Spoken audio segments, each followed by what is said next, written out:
الحمد لله وحده والصلاة والسلام على من لا نبي بعده أما بعد فأعوذ بالله من الشيطان الرجيم بسم الله الرحمن الرحيم قل هذه سبيلي أدعو إلى الله على بصيرة أنا ومن اتبعني وسبحان الله وما أنا من المشركين وقال أيضا ومن أحسن قولا ممن دعا إلى الله وعمل صالحا وقال إنني من المسلمين صدق الله.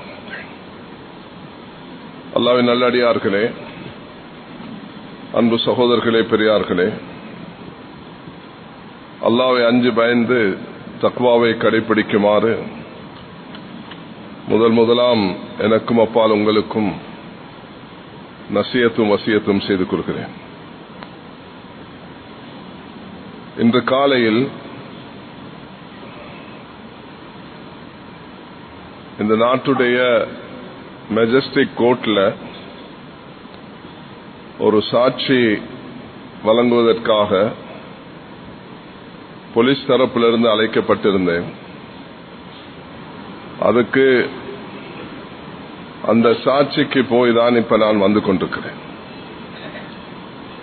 சென்ற வருடம் செப்டம்பர் மாதம் ரசூல் ஸல்லல்லாஹு அலைஹி வஸல்லம் அவர்கள் பிறந்த அந்த திகதியில் ஒரு சகோதரர் குர்ஆனையும் இறுதி தூதர் கண்மணியான முஹம்மது முஸ்தபா ஸல்லல்லாஹு அலைஹி வஸல்லம் அவர்களையும்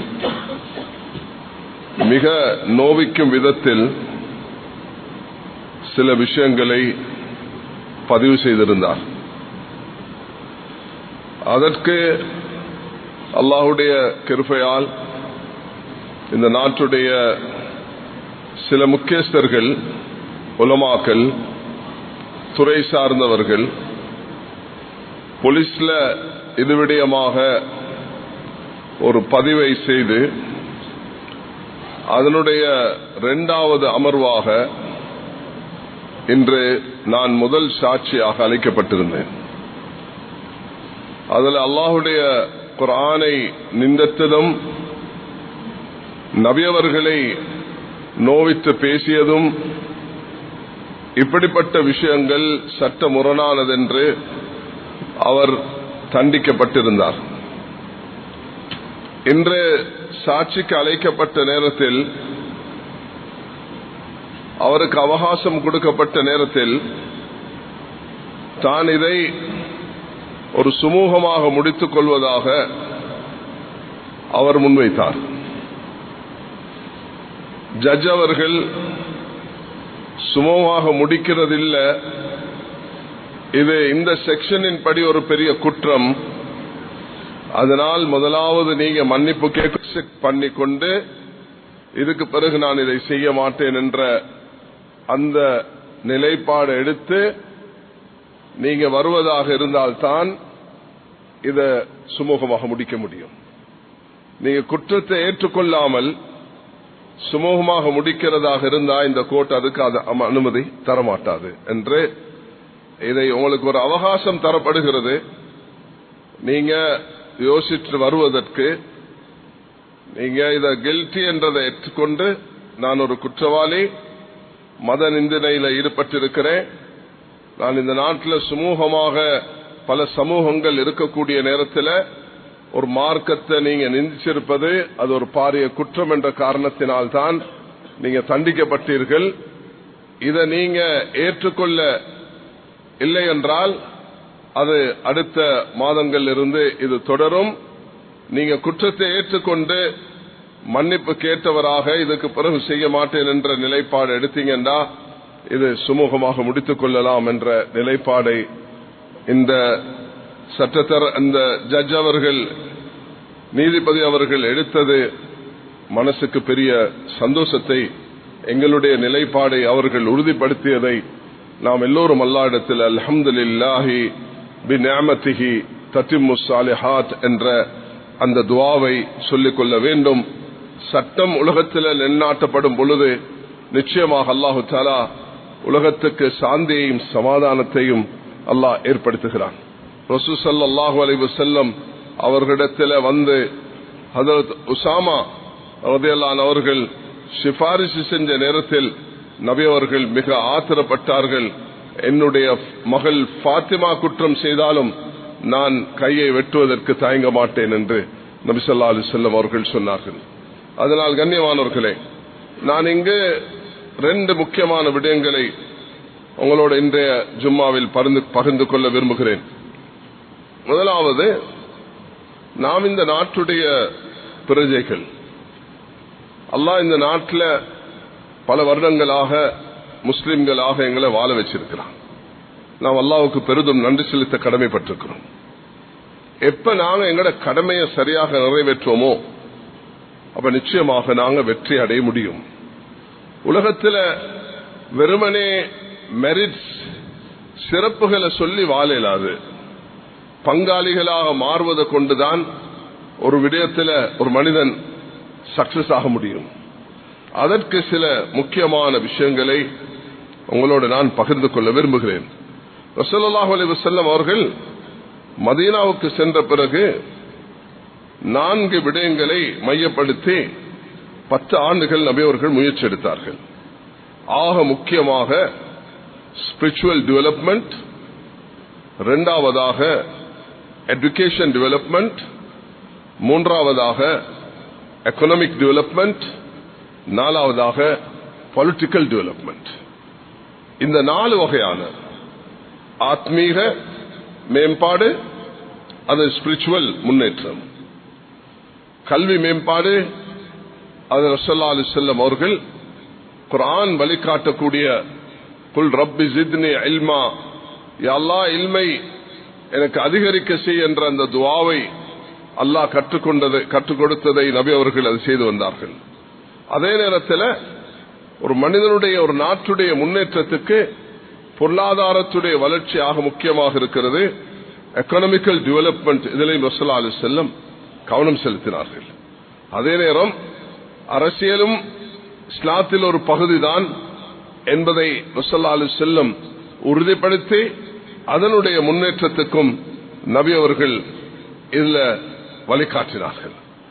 அதுல குழந்தைகள், இளைஞர்கள், பெரியார்கள், பெண்கள், எல்லா சாராரும் இந்த 4 விஷயத்திலையும் ரசூலுல்லாஹி அலைஹி வஸல்லம் ஒவ்வொரு விதத்தில் அவர்களுடைய வரையறைக்குள் இருந்து கொண்டு எப்படி அவர்கள் இதை முன்னெடுத்து போக முடியும் என்ற அந்த நிலைப்பாடை ரசூலுல்லாஹி அலைஹி வஸல்லம் எடுத்தார்கள்.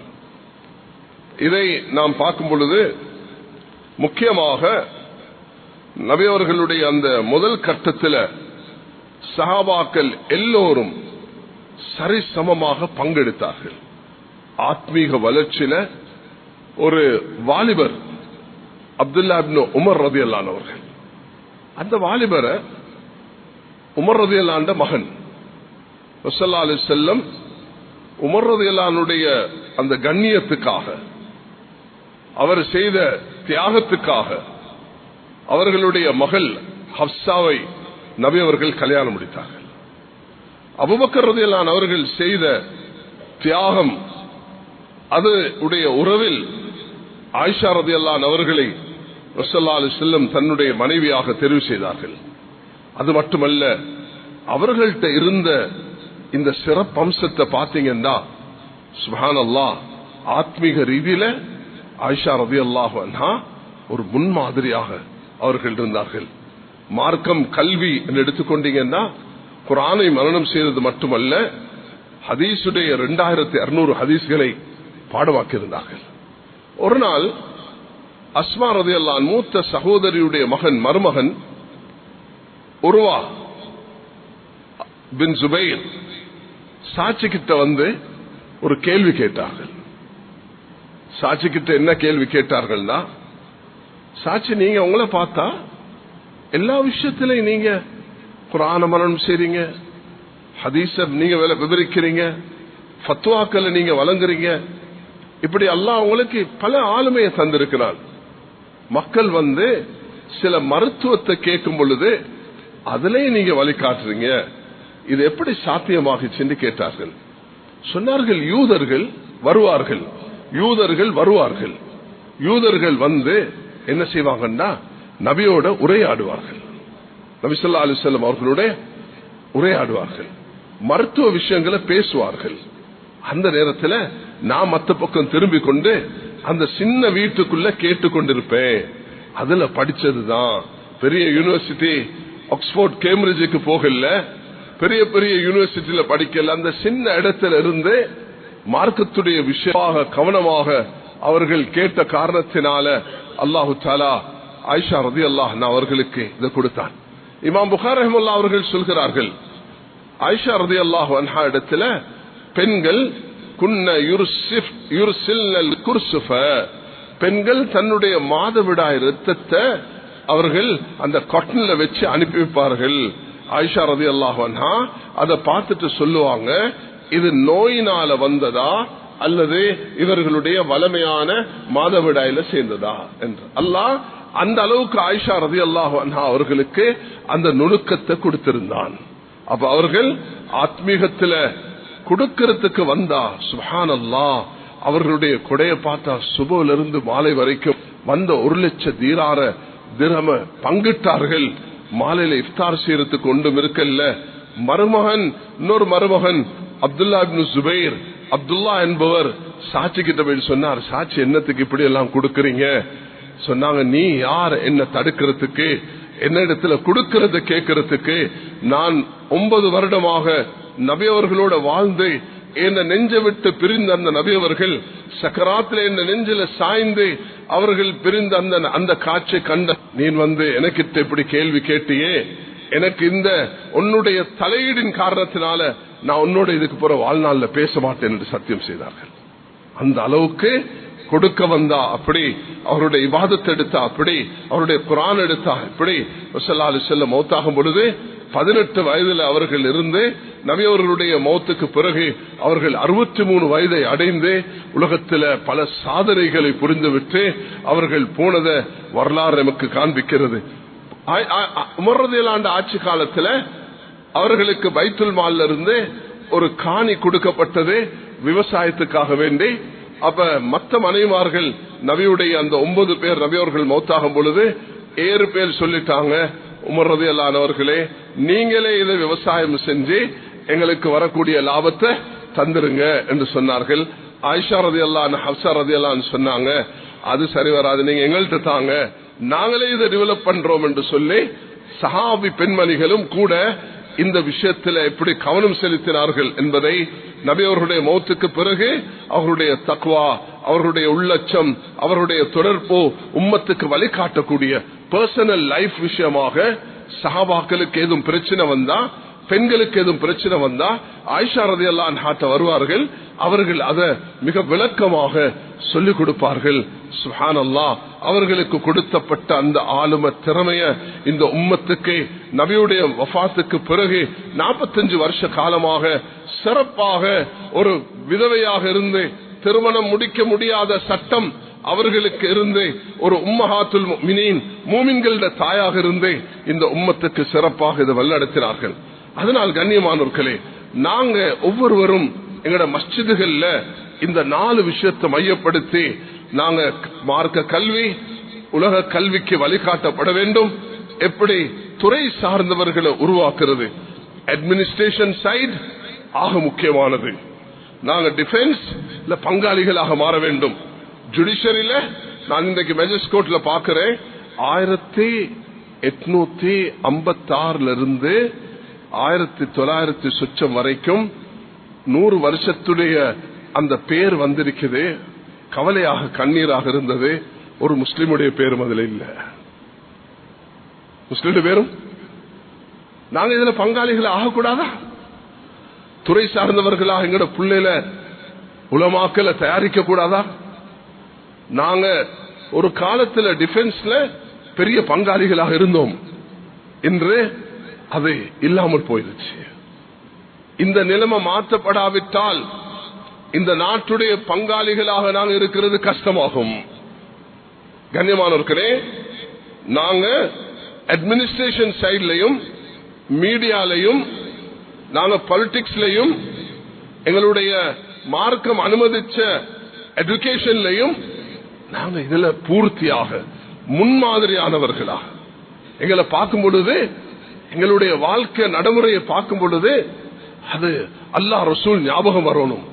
இப்படி இல்லையா மனிதர்கள் இருக்கணும், இப்படி இல்லையா இவர்களுடைய நிர்வாகத்துறை அமைய வேண்டும், நீதித்துறை இப்படி இல்லையா இருக்க வேண்டும், இவர்களுடைய பாதுகாப்பு துறையில் இப்படி இல்லையா பங்களிப்பு செய்ய வேண்டும், ஊடகம் என்றால் இவரிடத்திலேயா பார்க்க வேண்டும், கல்வி இவரிடத்திலேயா பார்க்க வேண்டும் என்பது இந்த நாடு அப்படிப்பட்டவர்களை பெற்ற காரணத்தினால்தான் டாக்டர் லோனா தேவராஜ் அவர்கள் Sri Lankan Muslims 1000 years ethnic harmony என்ற அந்த ராஜாக்களுடைய காலத்தில் கூட எல்லா காலத்திலையும் எங்கெங்க பங்களிப்பு செய்ய முடியுமோ அது சிறந்த பங்களிப்பை அவர்கள் செய்திருக்கிறார்கள் என்பதை நாம் இதில் கருத்து கெடுக்க வேண்டும்.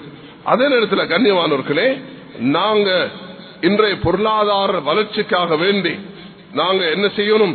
வணிகத்துறையில எங்கட பங்களிப்பு செய்யணும், சேவைகள் துறையில செய்ய வேண்டும், அக்ரிகல்ச்சருடைய விவசாய துறையில செய்ய வேண்டும், தொழில் அந்த இண்டஸ்ட்ரி செக்டர்லையும் எங்கட கவனம் அது நடக்க வேண்டும்.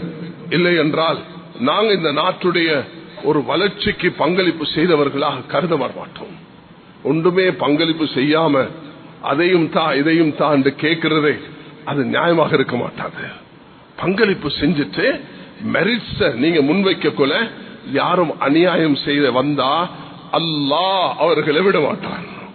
இது அல்லாஹ்வுடைய நியதி, உலகத்துடைய வரலாறு அப்படிதான். யாரெல்லாம் பங்காளிகளாக மாறுகிறார்களோ, எங்களுடைய இந்த நாட்டுடைய இண்டிபெண்டன்ஸ்ல எங்களோட முன்னோர்கள் எப்படி பங்களிப்பு செய்தார்களோ அதுபோல நானும் நீங்களும் இந்த காலத்தில் இந்த பகுதிகளில் அது அரசாங்கத்தோடு சம்பந்தப்படக்கூடிய அது மீடியாவாக இருக்கலாம், அது நீதித்துறையாக இருக்கலாம், அது பாதுகாப்பாக இருக்கலாம், இதுல இவங்க எல்லாரையும் நாங்க தயாரிக்கணும். படிச்சவர்கள் புத்திசாலிகளை தயாரிக்கணும். இந்த நாட்டில் 950 ஸ்கூல்கள் இருக்குது, 950 முஸ்லிம் ஸ்கூல்ஸ். அதுல ஒரு 5 லட்சம் பிள்ளைகள் படிக்கிறாங்க. மற்ற ஸ்கூலுக்கு போனீங்கன்னா அதுல 1 லட்சம் படிப்பாங்க. நாங்க துறை சார்ந்த யூனிவர்சிட்டிஸுக்கு போனா அந்த யூனிவர்சிட்டியில சவுத் ஈஸ்டர்ன் யூனிவர்சிட்டிக்கு போனீங்கன்னா 5000 முஸ்லிம்கள்ல 4000 பெண்கள், 4000 பெண்கள், 100 ஆண்கள், 300 உலமாக்கள். அப்ப உலமாக்கள் இன்றைக்கு ஒரே உலமாக்களை கொச்சப்படுத்திக் கொண்டிருக்காதீர்கள். இந்த 5000த்துல குறைஞ்சிருக்குதுன்னா ஆண்களுடைய குறைவு, உலமாக்களுடைய குறைவு இல்ல. உலமாக்கள் அதுல பங்காளிகளாக மாறுகிறார்கள். உங்களோட பிள்ளைகளை கவனிங்க. நாங்க ஒரு காலத்துல எவ்வளவு முக்கியத்துவம் கொடுத்தோம், கல்விக்கு முக்கியத்துவம் கொடுக்கணும். நாம் இந்த அல் அமீன் ஸ்கூலை பத்தி இந்த மெம்பர்ல பேசுற நேரத்தில் நான் இத கம்பெனி வீதி என்று சொல்லிட்டு கீழே இறங்கினோன்னு ஒரு சகோதரர் வந்து சொன்னார், அதுல நீங்க பிழை செஞ்சுட்டீங்க. என்ன பிழை வாப்பா? இல்ல கம்பெனி வீதின்னு சொன்னது பிழை, இது கம்பெனி வீதியில நான் சொன்னேன் கொல்பிட்டியில் இருக்குது, நீங்க சொல்றீங்க கம்பெனி வீதி, நான் கம்பெனி வீதி என்று சொல்லல, நான் இத கொல்லுப்பட்டி என்று தான் சொன்னேன். ஏன் கொல்பிட்டிக்கு அப்படி ஒரு ஸ்கூல் தேவையா? இங்க உள்ளவர்கள் அந்த பிள்ளைகளை அனுப்புவாங்களா? மீலாது ஸ்கூல்ல கேட்ட அந்த நேரத்தில் மீலாது ஸ்கூல்ல பிள்ளைகள் 25க்கு வந்துருச்சு. இங்க கொல்பிட்டியில் உள்ள பிள்ளைகள் அது 15-20க்கு வந்துருச்சு. எஜுகேஷன் டிபார்ட்மெண்ட் செய்து வருது இந்த 2 ஸ்கூலை மூடுங்க. அந்த நேரத்தில் ஜமியத்துல் உலமா 2014 எடுத்த அந்த முயற்சி தான் இந்த அல்ஹம்துலில்லாஹ் இந்த 2 ஸ்கூலும் பாதுகாக்கப்பட்டிருக்குது. நாங்க மஸ்ஜிதாக சொன்னோம். சில தனவந்தர் முன் வந்து தன்னுடைய 6-7 கோடியை செலவழித்தார். எதுக்கு? மீலாது ஸ்கூலை கட்டி எடுக்கிறதுக்கு. இதையும் வளர்க்க வேண்டும். அரசாங்கம் செய்யவும் கட்டாயமாக 2009 தரப்பட்ட முஸ்லிம் ஸ்கூல்கள் அந்த நேரத்தில் அரசாங்கம் நியமித்த அந்த மினிஸ்டர் கொடுத்த ரிப்போர்ட் எடுத்து நடைமுறைப்படுத்தினால் நாங்கள் எல்லாரும் புத்திஜீவிகள், அரசியல்வாதிகள், பார்லிமெண்ட்ல உள்ளவர்கள் எல்லோரும் இதை எடுத்து பார்க்க வேண்டும். 2009 ஆட்சியில் இருந்தவர்கள் நியமிக்கப்பட்ட அந்த எஜுகேஷன் மினிஸ்ட்ரியால நியமிக்கப்பட்ட குழு என்ன ரிப்போர்ட்டை முஸ்லிம் ஸ்கூல்கள் சம்பந்தமாக கொடுத்திருக்கிறது, அதுல என்ன பலகீனம் இருக்குதுன்னு எல்லாரும் இடத்தை கேளுங்க, நாங்க தாரேன். இல்லாட்டி ரிப்போர்ட்டை போயிட்டு எடுங்க, ஒவ்வொருவரும் அந்த ரிப்போர்ட்டை படிங்க. புத்திஜீவிகள் குறை சொல்லி சொல்லி மற்றவர்களை கிரிட்டிசைஸ் பண்ணி ஒரு நாளும் இந்த சமூகம் வளராது. இந்த நாட்டில் உள்ள 3000 மஸ்ஜிதுகளும் இதுக்கு ஆயத்தமாக வேண்டும். நாம் துறை சார்ந்தவர்களை உருவாக்க வேண்டும். மாளிகாவத்தை, புதுக்கடை, இந்த கொழும்பு 7ல இருக்கக்கூடிய கலாம்பு 3 மத்த மஸ்ஜிதுகளுக்கு போனீங்கன்னா எல்லா மஸ்ஜிதுக்கு பின்னுக்கு ஒரு ஸ்லம் ஏரியா இருக்குது, நெக்லெக்டட். நல்ல வசதி படைச்ச நாங்க எங்கட பிள்ளையில நாங்க ஆக்ஸ்போர்ட்லயும் நாம கேம்பிரிட்ஜ்லயும் உலகத்துள்ள எங்கெங்க பொருளாதாரத்தில் முடியுமோ அப்படி எல்லாம் செஞ்சு எடுப்போம். ஆனா இந்த புள்ளையும் எப்படி வளர்க்கப்படணும் என்பது ஒரு சின்ன ஒரு கதையை கேட்டு, அது நிச்சயமாக உண்மையாகத்தான் இருக்கும். ஒரு புள்ள களவாண்டுச்சு, அந்த புள்ள டாலர்ல களவாண்டுச்சு, பணம் அல்ல. ஒரு கடையில போயிட்டு ஒரு பொருளை களவாண்டுச்சு. ஜட்ஜ் கிட்ட நிறுத்தப்பட்ட நேரத்தில் அந்த ஜட்ஜ் மிச்ச நேரம் பேசுறதுக்கு ஒரு அழகான தீர்ப்பு கொடுத்தார். என்ன கொடுத்தார் தெரியுமா? நாங்க எல்லாரும் குற்றவாளிகள். ஏன்? அவர் விசாரிச்ச நேரத்தில் எனக்கு ஒரு தாய், நான் 15 வருஷம் நான் ஸ்கூல்ல படிக்கக்கூடியவர், எனக்கு படிப்பும் இல்லாம போச்சு, என் தாய் நோயில் இருக்கிறார், அதனால நான் களவெடுக்கவே, நான் தொழில் செய்வேன், வாகனத்தை கழுவேன், இப்படி ஆனா எனக்கு அதுவும் இல்லாம போச்சு, நான் களவெடுத்தேன். ஜட்ஜ் சொன்னார், நாங்க எல்லா குற்றவாளிகள், $10 எல்லாரும் கொடுங்க, யாரு பிடிச்சிட்டு வந்தீங்களோ அவங்க இத்தனை $, கொடுங்கன்னு சொன்னாங்க. சமூகத்தில் ஜெயில போயிட்டு பார்த்தா எங்கட பாப்புலேஷன் 9%, 7%, 10%, ஜெயில் 23%. வருஷத்துக்கு முதல் இந்த நிலைமை மாறணும்னா ஸ்பிரிச்சுவல், எஜுகேஷன், எக்கனாமிக், பொலிட்டிக்கல், இந்த எல்லா ஏரியாலையும் தயாரிக்கப்படணும். அதுக்கு பங்களிப்பு செய்யணும் மஸ்ஜிதுகள். மஸ்ஜித் நிர்வாகிகளை தயாரிப்பது வெறுமனே அழகா பெயிண்ட் அடிக்கிறதும் காப்பட் போடுறதும் அதுக்கு உள்ள விஷயம் மட்டுமல்ல.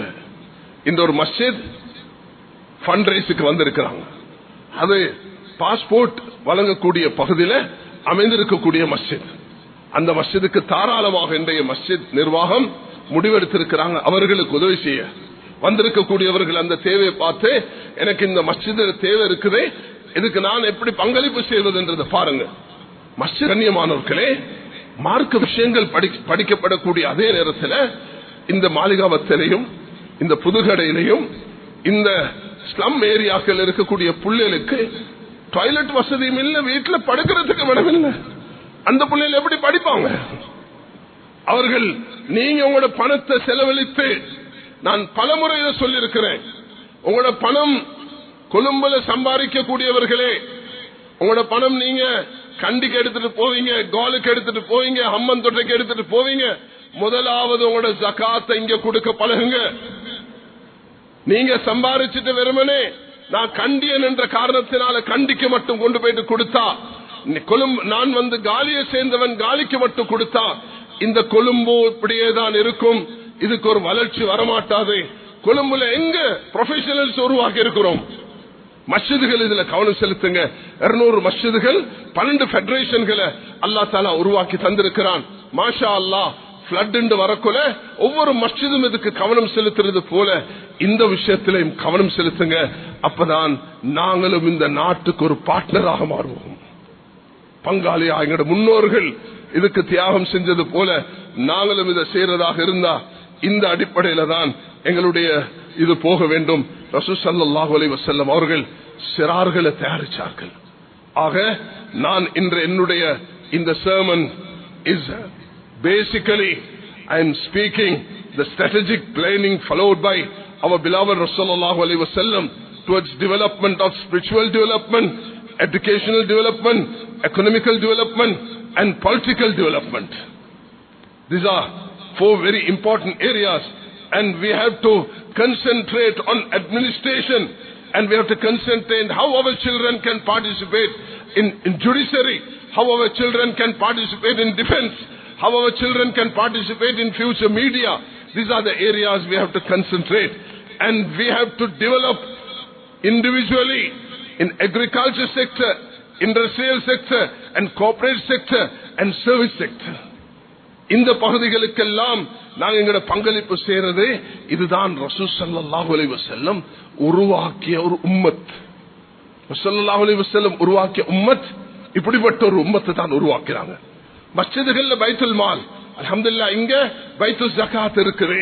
அந்த பைத்துல் ஜகாத்தை கொடுக்கக்குள்ள அந்த பிள்ளைகளுடைய வளர்ச்சிக்கு, எஜுகேஷனுக்கு, அவர்களுடைய முன்னேற்றத்துக்கு, அவர்கள் எப்படி ஒரு துறை சார்ந்தவராக ஆக்க முடியும் என்பதை நாங்க கவனத்துக்கு எடுக்கணும். அல்ஹம்துலில்லாஹ் இதை கொண்டு நாங்க சிறந்தவர்களை உருவாக்க முடியும். சஹீஹ் புகாரில ஒரு ஹதீஸ் இருக்குது. ஸல்லல்லாஹு அலைஹி வஸல்லம் ஒரு வீட்டுக்கு போனாங்க. அந்த வீட்டுல 4.5 வயதுடைய Mahmud ibn Rabi is only 4.5 years old. ஸல்லல்லாஹு அலைஹி வஸல்லம் அந்த வீட்டுக்கு போயிட்டு ஒரு பக்கெட்ல கிணறுல இருந்து தண்ணீர் எடுத்து அந்த தண்ணீரை வாயில் எடுத்து அந்த முகத்துல அப்படி துப்பி அந்த புள்ளியோட பரிகாசம் பண்ணினாங்க.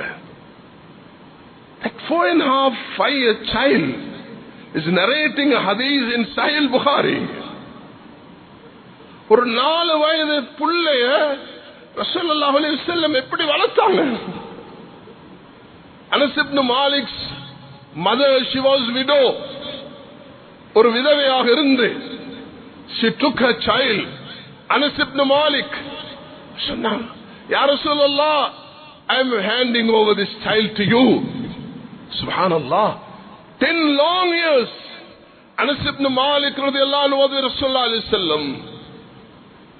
Rasulullah alayhi wasallam taught him how you must develop yourself, how you must involve in knowledge, how you must.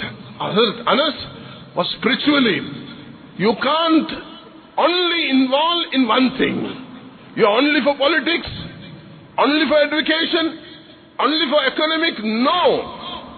Rabbana atina fi dunya hasana wa fil akhirati hasana wa qina azabannar.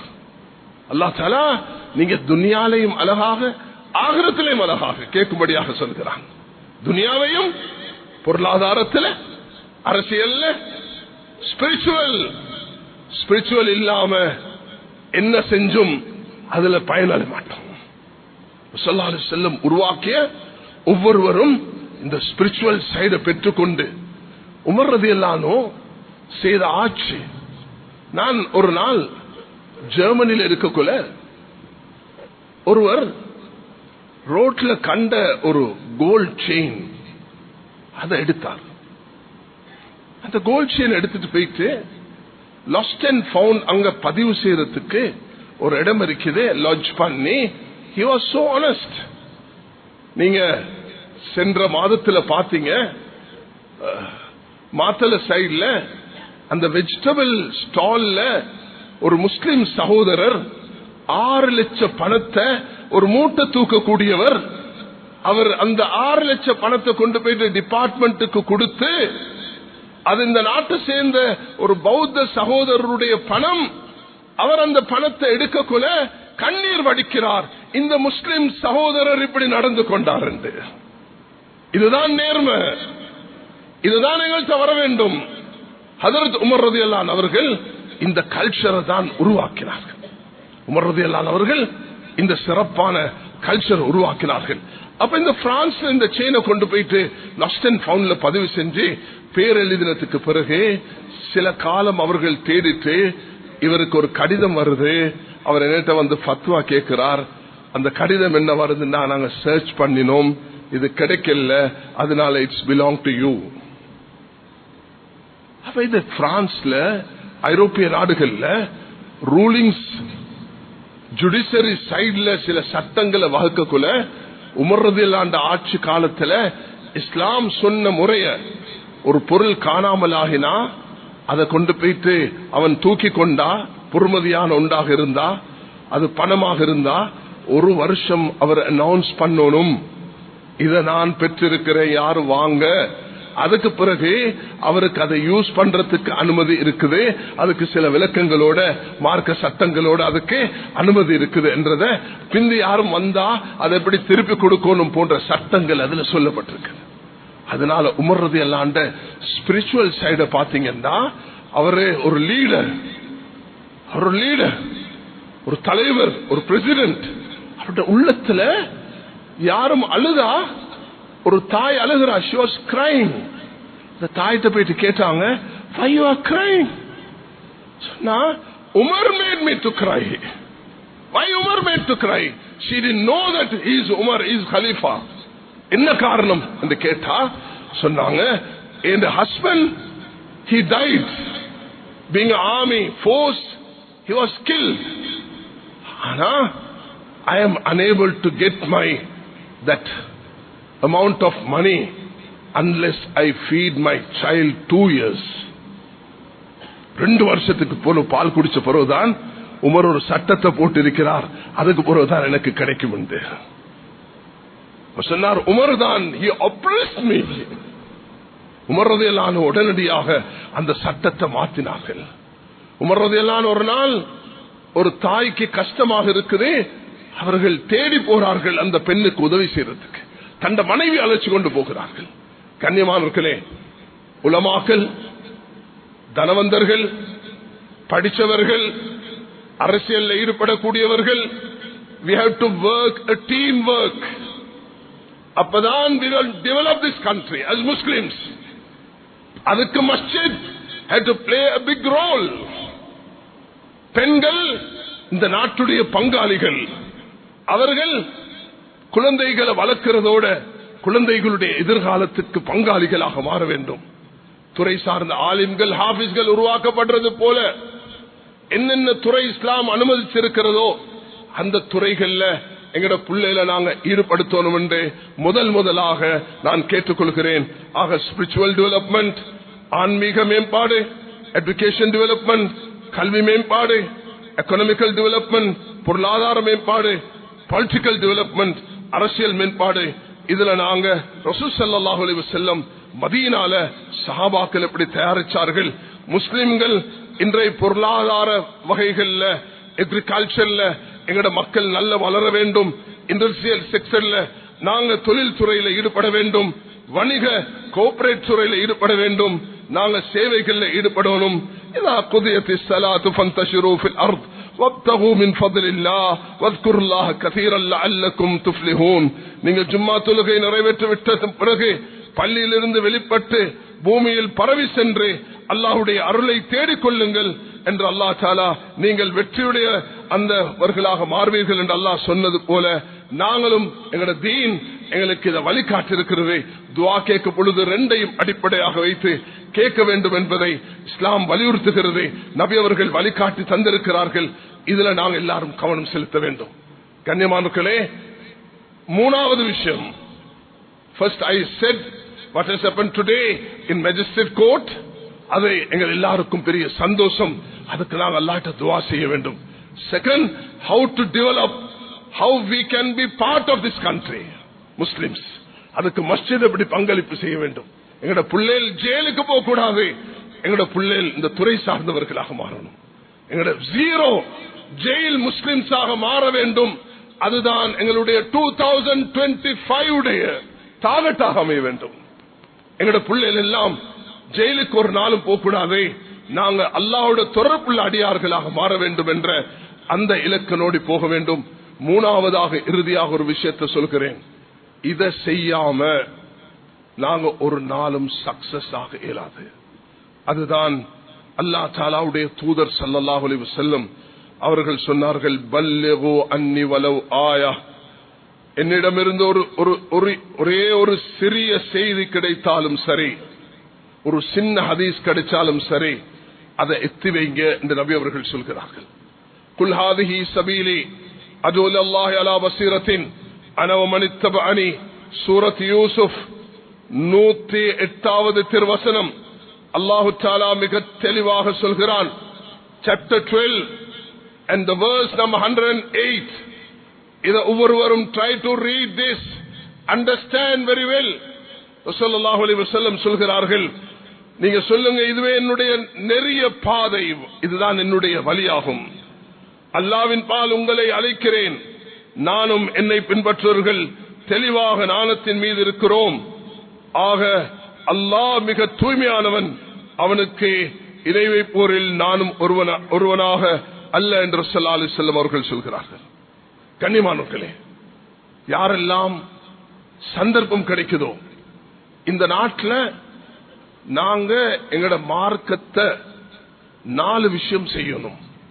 Introduction, understanding, tolerance and supporting. The majority community, they are best humans in this country. Our duty, responsibility to share our values, our knowledge.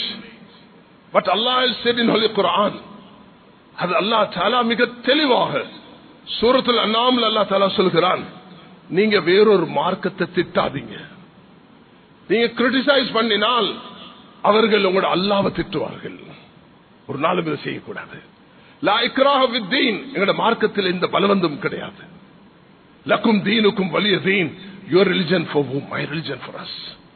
அப்ப இந்த 4 விஷயத்துல கவனம் செலுத்தணும்.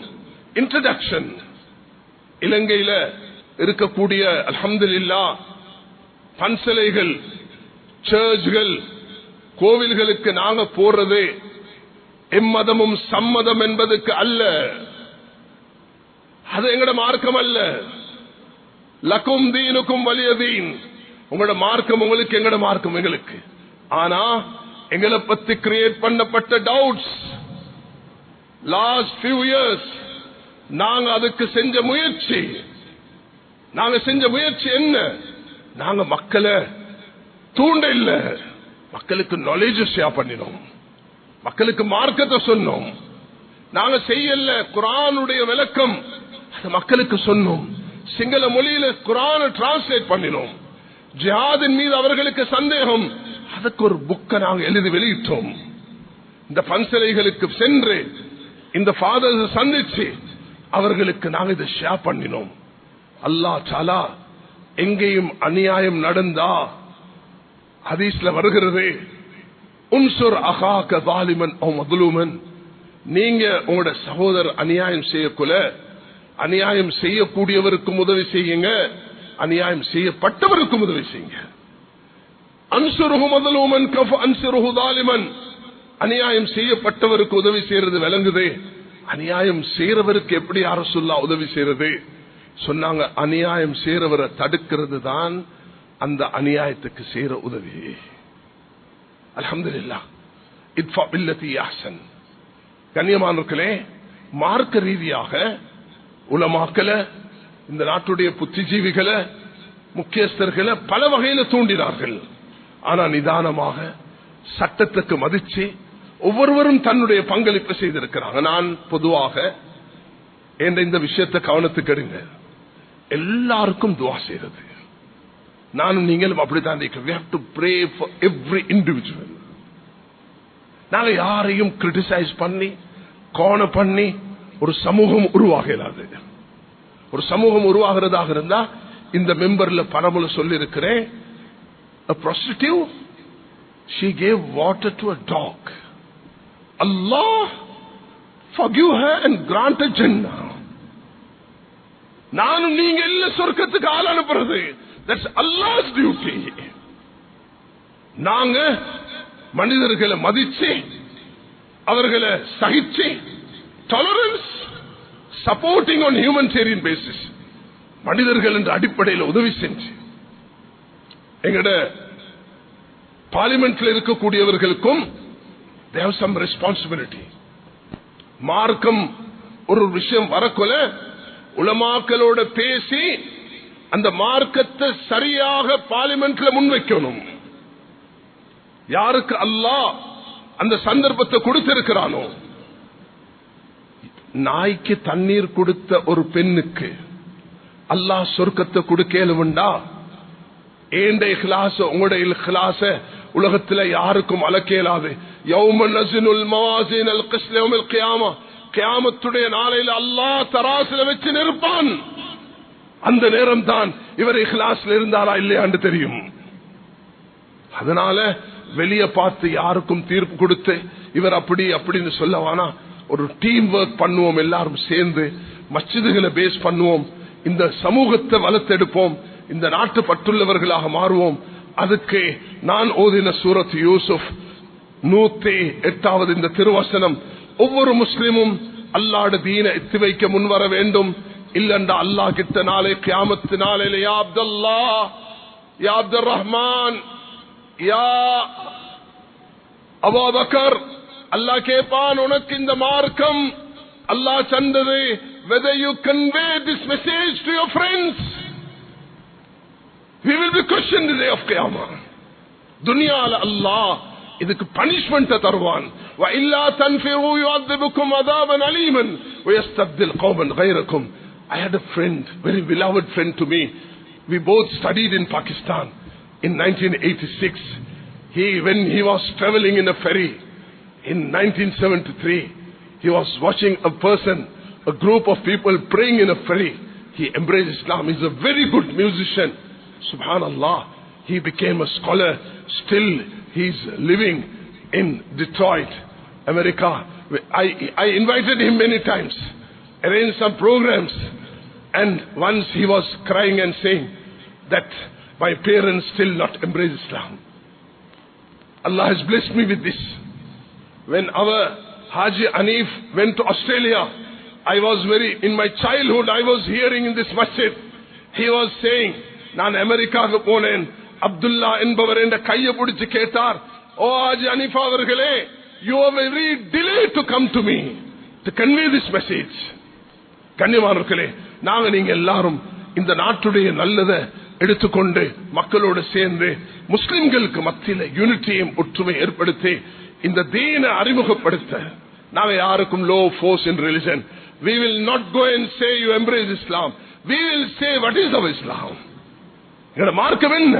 உங்களோட உள்ளத்துல doubts இருக்குது, அந்த doubts clear பண்றது, that is our responsibility. நாங்க எல்லாரும் இந்த அடிப்படையோட இன்றைக்கு next month, அது January 2025, நாங்க இந்த 2025 இன்றைக்கு 6வது மாசம், அடுத்த மாசம் வரப்போகுது ரஜப் ஷாபான், அதுக்கு பிறகு வரப்போகுது ரமதான், இந்த வரக்கூடிய ரஜப் 7th month, அதுல இந்த நாட்டில் முஸ்லிம்கள் ஒரு டெவலப்ட் கம்யூனிட்டியாக மாற வேண்டும் என்பதுதான் என்னுடைய இந்த ஜும்மாவுடைய. நாங்கள் எல்லாரும் அல்லாஹ் கிட்ட தௌபா செய்வோம், எங்களால் நடந்த தவறுகளை மன்னிப்பு கேட்போம், சிறந்த முஸ்லிம்களாக மாற இந்த தீன சரியான முறையில் அறிமுகப்படுத்த அல்லாஹ் எனக்கும் உங்களுக்கும் தௌஃபீக் செய்வானாக. யா அல்லாஹ் எங்களுடைய குற்றக்குறைகளை மன்னிப்பாயாக, யா அல்லாஹ் எங்களுடைய தௌபாக்களை ஏற்றுக்கொள்வாயாக, உண்மையான முஸ்லிம்களாக வாழ்ந்து உண்மையான முஸ்லிம்களாக மரணிக்க கிருபை செய்வாயாக. பலஸ்தீன மக்களுக்கு யா அல்லாஹ் விமோசனத்தை கொடுப்பாயாக, யா அல்லாஹ் சிரியா உருதுன்ல நிம்மதியை சமாதானத்தை ஏற்படுத்துவாயாக.